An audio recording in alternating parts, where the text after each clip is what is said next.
एक लड़का जो अपने पिता के साथ सफर पर निकला, पर अचानक से उसका पूरा जहाज पानी में डूब गया और वो खुद एक छोटी सी नाव पर इस खूंखार टाइगर के साथ फंस गया। कहानी की शुरुआत पाई नाम के लड़के के साथ हुई, जहां पर उसके पिता का एक चिड़ियाघर था जिसमें काफी खूंखार जानवर थे और काफी प्यारे प्यारे भी। तभी एक दिन इसके पिता इन सभी को बताते हैं कि वो सभी इन जानवरों को लेकर दूसरे देश में जा रहे हैं, क्योंकि वहां पर लोगों को जानवरों को देखना काफी पसंद है और यहाँ से दुगना वहां पर उनका कारोबार चलेगा, जिससे कि वो सभी तैयार होकर इस बड़े से जहाज से निकल पड़ते हैं, जिस पर वो अपने जानवरों को भी रख लिए थे। लेकिन तभी अचानक से रात के समय खतरनाक तूफान आता है और तभी अचानक पाई की आंख खुल जाती है। वो उठकर बड़े से जहाज के ऊपर आता है तो उसका ध्यान जाता है कि ये पूरा जहाज पानी में डूबने वाला है। वो तुरंत अपने परिवार को बचाने के लिए वापस कमरे में जा रहा होता है कि अचानक से उसको दिखाई देता है कि नीचे तो पूरा पानी भर चुका है और अब उसका परिवार नहीं बच सकता। वो तुरंत वापस ऊपर आता है और यहाँ पर मौजूद लोगों से मदद मांगता है, पर तभी ये लोग उसे बताते हैं कि वो उसके परिवार को बचा लेंगे, पर पहले उसे इस लाइफ सेविंग बोट पर बैठना होगा। लेकिन पाई जैसे ही उस बोट पर बैठता है कि अचानक उसकी रस्सी टूट जाती है और ये बोट पानी में आकर गिर जाती है, जिसके कुछ ही देर बाद वो पूरा बड़ा जहाज समुद्र में समा जाता है, यानी समुद्र में डूब जाता है। पाई की आंखों के सामने उसका परिवार और उसके चिड़ियाघर के सारे जानवर पानी में डूब चुके थे। अब पाई की हालत काफी ज्यादा खराब हो रही थी, लेकिन सुबह पाई की आंख खुलती है तो उसका ध्यान जाता है कि इस नाव के ऊपर वो अकेला नहीं है, बल्कि यहाँ पर एक खूंखार टाइगर भी है जो उसकी जान लेना चाहता है, क्योंकि इस टाइगर को भूख लग रही है और वो भूख के चलते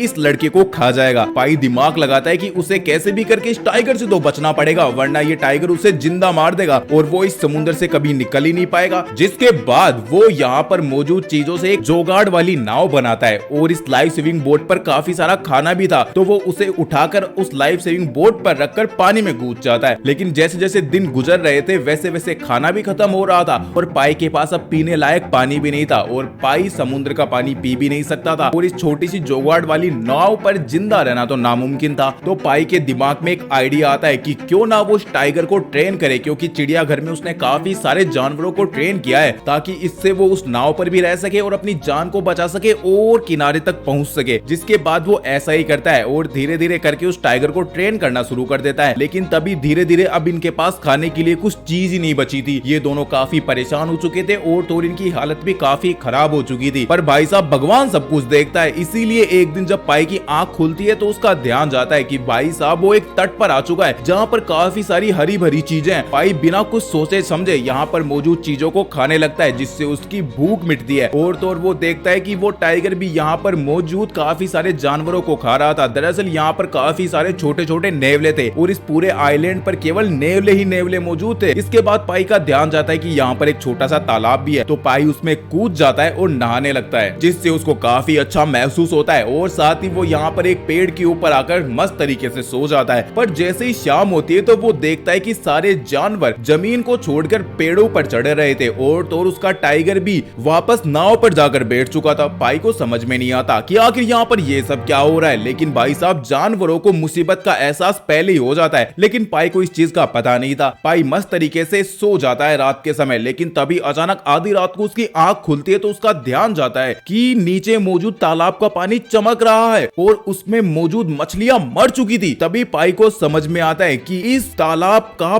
पानी रात होते ही तेजाब में बदल जाता है और इसी वजह से इस आइलैंड को इंसानों को खाने वाला आइलैंड कहा जाता है, जिसकी कहानियां उसने अपने पिता से सुनी थी। अब इसके बाद पाई यहाँ पेड़ पर मौजूद एक फल को तोड़ता है तो उसके अंदर उसे एक इंसान का दांत मिलता है, जिससे पाई काफी ज्यादा परेशान हो जाता है और जैसे ही सुबह होती है तो पाई अपने टाइगर के साथ और अपनी नाव के साथ वापस समुद्र में निकल पड़ता है। लेकिन समुद्र में जाने से पहले उसने काफी सारी खाने की चीजों की व्यवस्था कर ली थी, लेकिन अभी भी उनको काफी दिन हो चुके थे और किनारा मिल भी नहीं रहा था। साथ ही यहाँ पर समुद्र में काफी भयंकर तूफान भी आ रहे थे, जिससे कि इनका बचना नामुमकिन था और देखते ही देखते धीरे धीरे इनकी हालत खराब हो चुकी थी और यहाँ तक कि टाइगर तो मरने की कगार पर पहुंच चुका था। जिसके बाद अब ये दोनों बेहोश होकर इस नाव पर पड़ जाते हैं। लेकिन तभी कुछ ऐसा होता है कि पाई को अपने सामने एक समुद्र का किनारा दिखाई देता है। वो जल्दी से नाव को लेकर किनारे पर पहुंचता है और यहाँ आते ही नीचे गिर जाता है, पर तभी यहाँ पर कुछ मछुआरे उसे देख लेते हैं और उसे उठाकर उसकी जान बचाने के लिए उसे हॉस्पिटल में ले जाने लगते हैं। पर तभी पाई देखता है कि उसका वो टाइगर जिसे उसने इतने दिनों से पाला था, उसकी मदद की थी, उसको अपने साथ रखा था, वो जंगल की तरफ जा रहा है, लेकिन एक बार भी मुड़कर उसकी तरफ नहीं देखा। इससे पाई का दिल अंदर तक टूट जाता है कि उसने उस टाइगर से इतना प्यार किया, इतनी देखभाल की, लेकिन उस टाइगर को इस चीज की कोई परवाह नहीं थी। और यहीं पर ही ये मूवी खत्म हो जाती है, हमें एक मिसाल देते हुए कि भाई साहब तुम जिसका जितना चाहे उतना भला कर लो, लेकिन भाई इन दी एंड वो तुम्हें ठुकरा कर ही चला जाएगा।